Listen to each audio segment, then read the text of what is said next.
यार कैसे हो गाइस। अब इस वीडियो में यार हम लोग लेट और कॉन्स्ट के बारे में बात करेंगे। पिछले वीडियो में हम लोगों ने वेरिएबल्स की में वेयर के बारे में बात करी थी, तो हम लोग एक नया फाइल बना लेते हैं यार। वेरिए तो यार मुझे नेमिंग में थोड़ी सी दिक्कत आ रही थी, तो मैंने सोचा कि यार अब से इसे जो है हम लोग कुछ इस हिसाब से देंगे JS, और उसके आगे मैं नाम लिख दूंगा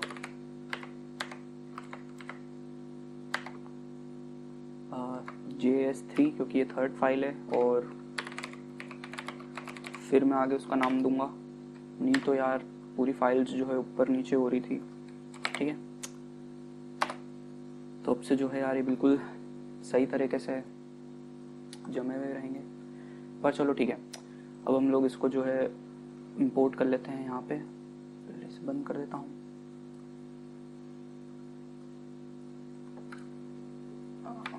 कॉपी कमेंट,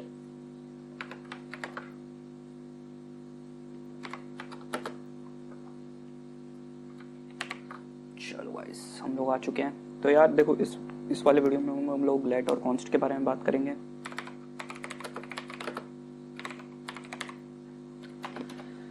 तो यार देखो वेयर जो है आजकल हम लोग यूज़ नहीं करते हैं, भले ही यार वो जावास्क्रिप्ट का एक पार्ट है, बट हम लोग आजकल लेट और कॉन्स्ट का यूज़ करते हैं, क्योंकि वेयर के अंदर बहुत सारी दिक्कतें थी, एरर्स थी, जो कि बग्स आ जाते थे, तो प्रोग्रामर्स को सॉल्व करने में काफ़ी दिक्कत होती थी। ठीक है, इसीलिए ES6 में लेट और कॉन्स्ट का इजाद हुआ, तो अब हम लोग लेट और कॉन्स्ट यूज़ करते हैं। तो यार लेट काफ़ी सिमिलर है वेयर के। फॉर एग्जांपल अगर मैं लेट और एक वेरिएबल डिक्लेयर करूँ, लेट मान लो गब्बर दे देता हूँ यार नाम, ठीक है, और कुछ भी डाल सकता हूँ, my name is Gabbar, okay, और ये स्ट्रिंग डाली है हम लोगों ने, ठीक है। और कंसोल डॉट लॉक करता हूँ यार गब्बर,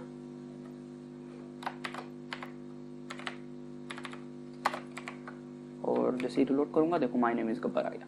तो यार देखो वेयर और लेट काफ़ी ज़्यादा सिमिलर हैं अगर हम लोग स्टार्टिंग में देखें तो।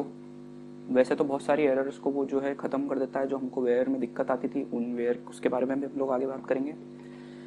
और काफ़ी ज़्यादा सिमिलर है यार, जैसे लेट अगर मैं जी कर दूँ और सिर्फ ऐसा ही है यार ये, और अगर मैं कंसोल डॉट लॉक करूँ जी को,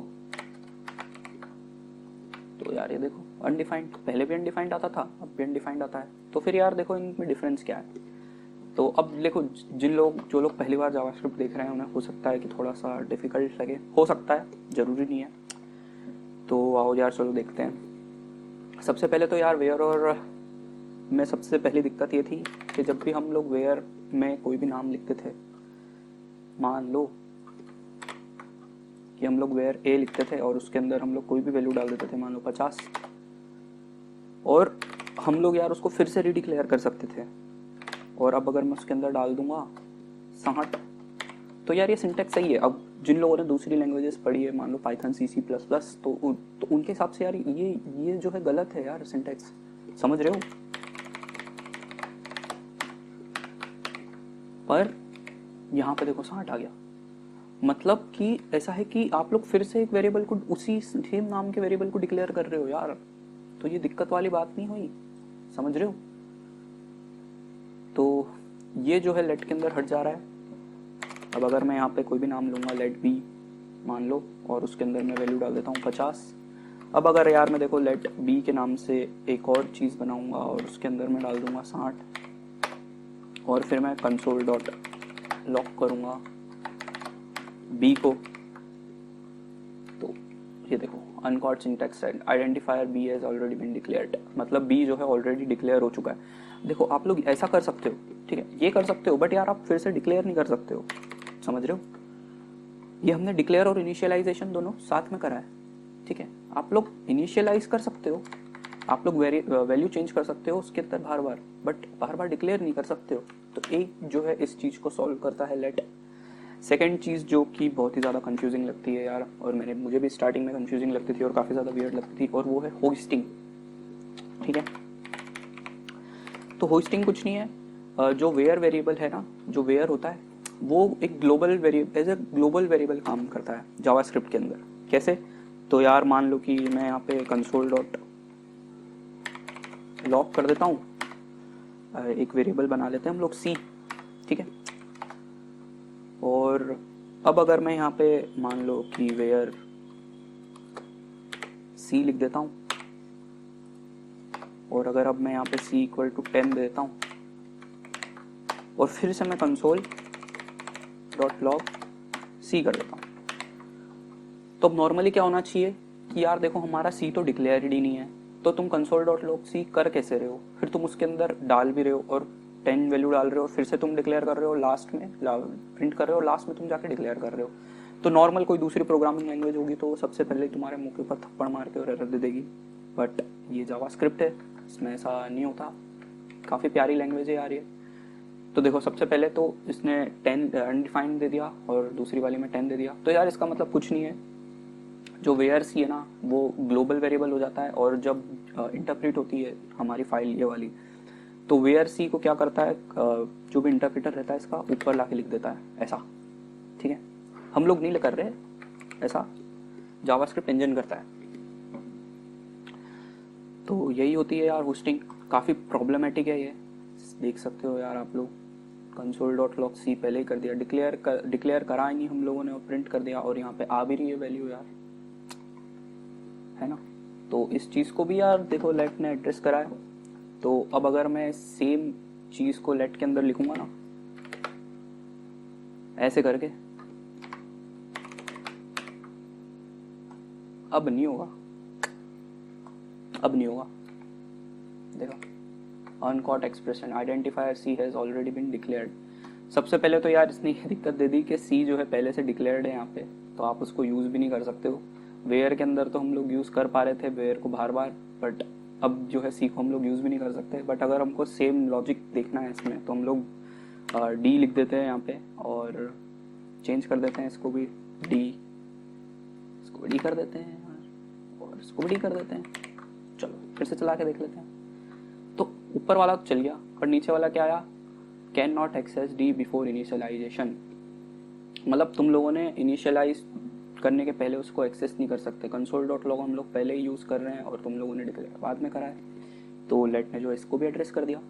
और सबसे मेन चीज़ बाद में यार देखो, अगर तुम लोगों को टफ लग रहा हो तो यार पॉज करके फिर से देख लेना या कमेंट कर देना, बट मेरे हिसाब से लगना नहीं चाहिए यार, सिंपल सी चीज़ है। और वो है स्कोपिंग का। तो स्कोपिंग का कैसा यार, तो हम लोग अभी नई चीज़ देखने वाले हैं, वो है ब्लॉक, ठीक है। तो मान लो मैं इसके अंदर एक वेयर लिख देता हूँ, वेयर बना लेता हूँ ई नाम से, और उसके अंदर वैल्यू दे देता हूँ यार मैं, मान लो 120 दे देते हैं, कोई दिक्कत नहीं। अब मान लो कि मैं एक ब्लॉक बना लेता हूँ। अब ब्लॉक का मतलब यार देखो ब्लॉक कुछ नहीं होता, ब्लॉक के अंदर भी आप लोग कोड कर सकते हो नॉर्मल तरीके से, ठीक है ना, आगे चल के और समझेंगे। बट नॉर्मली ब्लॉक कुछ नहीं होता, उसके अंदर भी हम लोग सेम कोड कर सकते हैं, बस स्कोपिंग के लिए काम आता है। इफ़ वाइल के साथ भी हम लोग ब्लॉक लगाते हैं, बट अभी हम लोगों ने सिंपल सा ब्लॉक बनाया।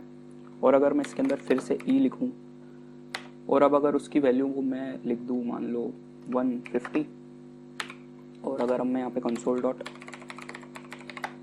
लॉक करूं ई को,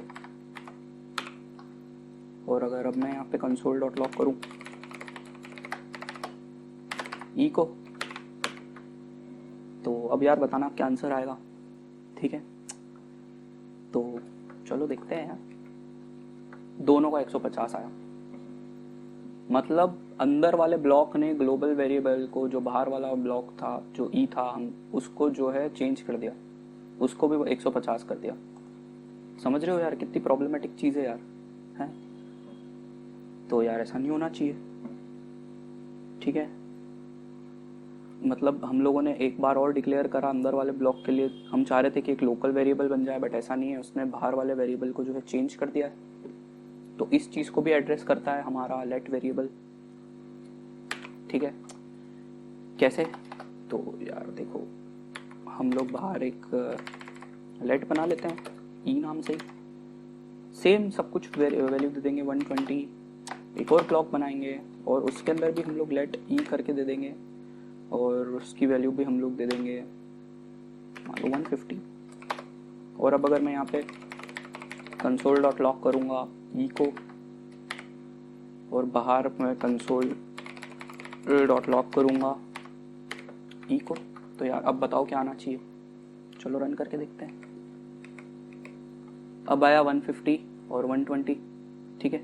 पहले क्या आ रहा था, पहले दोनों में 150 आ रहा था। अब देखो, अब एक में 150 आ रहा है ऊपर वाले में, मतलब इस वाले का जो कंसोल डॉट लॉग हो रहा है वो, मतलब देखो इस चीज़ का स्कोप बस अंदर तक ही है, अंदर तक ही है इसका यूज़। जो हम, अब आप लोग बोलोगे कि आपने बाहर भी लिखा है अंदर भी लिखा है तो कोई दिक्कत नहीं है। नहीं भाई, ये जो लेट ई मैंने लिखा है ना, इसका स्कोप सिर्फ इस ब्लॉक तक है। इसको नहीं पता बाहर क्या चल रहा है और बाहर वाले को नहीं पता कि अंदर क्या चल रहा है, दोनों अलग अलग है, ठीक है ना। तो जब मैंने ई को यहाँ पे इनिशियलाइज करा 150 के साथ और यहाँ पे कंसोल डॉट लॉक करा ई को, तो वो 150 यू लिख देगा, उसको नहीं पता बाहर क्या है, ठीक है ना, उसे कोई मतलब नहीं है। और जब मैंने बाहर वाले को कंसोल डॉट लॉग ई करा तो उसको नहीं मालूम कि अंदर क्या चल रहा है, उसको सिर्फ यही मालूम है कि एक ई डिक्लेयर है और उसकी वैल्यू 120 है, ठीक है। मान लो कि इसको हटा देता हूँ मैं, और अब अगर हम लोग यहाँ पे लोड करके देखते हैं तो uncaught E is not defined, क्योंकि इसका इस वाले ई का स्कोप सिर्फ यहाँ ही तक था, इसी वजह से उसे नहीं मालूम कि बाहर क्या है। और मैं बाहर जो है कंसोल डॉट लॉग ई लिख रहा हूँ पर बाहर तो कुछ है ही नहीं, ठीक है, इसलिए यहाँ पे जो है एरर आ गई। बट इसमें भी एक कैच है, और वो कैच कुछ ऐसा है कि मान लो कि अब मैं अगर लेट को हटा देता हूँ यहाँ से और अब अगर मैं चला के देखता हूँ तो यार देखो दोनों में 150 आ गया। तो इसका मतलब क्या, देखो मैं नया वेरिएबल डिक्लेयर नहीं कर रहा हूँ, मैं बस पुराने वाले को ही एक्सचेंज कर रहा हूँ, मतलब चेंज कर रहा हूँ, ठीक है। तो सबसे पहले यार वो क्या देखेगा कि क्या आपने अंदर इस ब्लॉक के अंदर कोई वेरिएबल डिक्लेयर करा है ई नाम से, तो नहीं यार नहीं करा, तो वो खुदक के चला जाएगा बाहर। क्या आपने बाहर करा है ई नाम से, तो हाँ बाहर तो मैंने ई को इनिशियलाइज करा है 120 से। तो अंदर वाला क्या सोचेगा कि चलो ठीक है आपने बाहर तो करा है तो मैं बाहर वाले को चेंज कर दूंगा, अगर अंदर नहीं मिला तो बाहर वाला सही। तो उसने बाहर वाले को चेंज करके 150 कर दिया और हमारे पास दोनों में 150 आ गया। बट मैं जैसे ही यहाँ पे लेट लगा देता हूँ तो अब ये दोनों अलग अलग वेरिएबल हो चुके हैं, ठीक है ना। ये ई बाहर का अलग है, ये ई अंदर का अलग है। मैं जैसे ही रिलोड करूंगा 120 आ गया। क्यों भाई, ऐसा क्यों? क्योंकि अंदर वाले के लिए तो ये 150 ही है, उसे अब अंदर मिल चुका है, उसे बाहर जाने की जरूरत नहीं है, और बाहर वाले को नहीं पता अंदर क्या है, उसके लिए 120 है, ठीक है। समझ में आया तो बहुत अच्छी बात है यार। तो यही कुछ यूज़ है यार लेट का। अब लेट और वेयर बहुत बड़ी चीज़ है यार, एक कुएं की तरह है, जितना खोदते जाओगे उतनी ही आपको जो है इसकी वियर्डनेस दिखती जाएगी। But on the outer level यार इतना ही हमें लोगों को समझना है मेरे हिसाब से तो शुरुआत में, ठीक है ना। आप चाहो तो और पढ़ लो यार। और अब हम लोग देख लेते हैं यार कॉन्स्ट के बारे में। तो कॉन्स्ट मतलब क्या है यार, कॉन्स्ट शॉर्ट फॉर्म है कॉन्स्टेंट का। कॉन्स्टेंट मतलब वो जो कॉन्स्टेंट हो, जिसकी वैल्यू चेंज ना हो सके, तो बिल्कुल इसका मतलब वही है। तो मान लो कि मैं कॉन्स्ट लिख रहा हूँ, कॉन्स्ट में लिख देता हूँ बना और उसकी वैल्यू मान लो मैं कुछ भी दे देता हूँ ए, ठीक है। अब देखो, अब ये वर्क तो वैसे ही करेगा, कंसोल डॉट लॉक करूंगा मैं उसको बना को, तो ए आएगा। इसके ऊपर ऑपरेशंस भी सारे वैसे ही फॉलो होंगे, अर्थमेटिक ऑपरेशन या कोई भी दूसरे ऑपरेशन हैं वैसे ही फॉलो होंगे, उसके बारे में हम लोग आगे बात करेंगे। बस इसमें एक चीज़ नहीं होगी और वो है इसकी रीडिक्लेरेशन, और या फिर आप री इनिशियलाइज नहीं कर सकते, मतलब वापस से इसके अंदर वैल्यू नहीं डाल सकते। अब अगर मैं बना के अंदर 10 डालने की कोशिश करूंगा ना तो वो नहीं हो पाएगा। देखो ऊपर हम लोगों ने लेट के अंदर करा था ये, ठीक है ना, पहले लेट के अंदर 50 डाला यहाँ पे और फिर हम लोगों ने 60 डाल दिया और कंसोल डॉट लॉग भी करा तो वो चल गया था, ठीक है ना। मतलब हम वापस से कोई भी वैल्यू डाल सकते हैं, जरूरी नहीं है वो नंबर हो या कुछ भी हो, स्ट्रिंग हो, कुछ भी डाल सकते थे, ठीक है। पर जैसे ही यहाँ पे मैंने बना के अंदर ए लिखा और बना के अंदर अब 10 करा, अब देखो मैं रिलोड करता हूँ।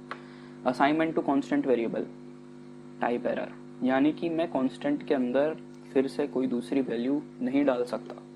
ऑलराइट, पहले मैंने ए डिक्लेयर कर दी तो अब उसकी वैल्यू हमेशा के लिए ए ही रहेगी। अगर मैं इसको लेट कर देता ना, देखो यहीं पे ये चल जाता, 10 हो जाती उसकी वैल्यू, पर कॉन्स्ट के अंदर नहीं होगी। सिंपल सी बात है। दूसरी चीज एक और है कि यार आप कॉन्स्ट को सिर्फ डिक्लेयर करके नहीं रख सकते हो। मान लो कॉन्स्ट करना लिख देते हैं यार वेरिएबल का नाम देने में बहुत, मुझे तो नहीं देने आते यार, बड़ी दिक्कत होती है। मान लो इसको सिर्फ खाली रख देता हूँ मैं, और अब कंसोल डॉट लॉक करके देखता हूँ मैं कना को लोड करा, मिसिंग इनिशियलाइजर, यानी कि यार कना को आपको जो है जो कांस्टेंट वेरिएबल है उसको हमेशा इनिशियलाइज करना ही पड़ेगा, उसे डिक्लेयर करके नहीं छोड़ सकते हो। ये लेट के अंदर हम लोग कर सकते थे, ठीक है, ये देखो अनडिफाइंड आ रहा है पर आ रहा है ना, मतलब यूज तो कर सकते थे ऐसे, और बाद में जाके 100 लाइन बाद में कना को जो है इनिशियलाइज कर सकता था, कोई दिक्कत नहीं आती। पर कॉन्स्ट में ऐसा नहीं है। कॉन्स्ट में जब आपने लिखा है उस वेरिएबल को, कॉन्स्टेंट वेरिएबल को, तब भी आपको, by the way constant variable कैसा नाम है तो ठीक है, एक जो कॉन्स्टेंट लिखा है हम लोगों ने कना, तो हम लोग को वहीं पे इनिशियलाइज करना होगा, किसी भी चीज़ से इनिशियलाइज कर सकते हो, ठीक है ना, बट करना ज़रूर पड़ेगा। अब बाय द वे जो कांस्टेंट है वो एरे और ऑब्जेक्ट्स के लिए थोड़ा सा अलग तरीके से यूज़ होता है ना, थोड़ा डिफरेंट है उनके लिए। तो जब हम लोग ऑब्जेक्ट्स और एरे के बारे में बात करेंगे तब उसका यूज़ बताएंगे और उसके बारे में जानने की कोशिश करेंगे, ठीक है। तो अभी तो आप लोगों को लेट और कॉन्स्ट समझ में आया हूँ तो बहुत बढ़िया यार, बाकी अगले वीडियो में हम लोग देखते हैं। बाय।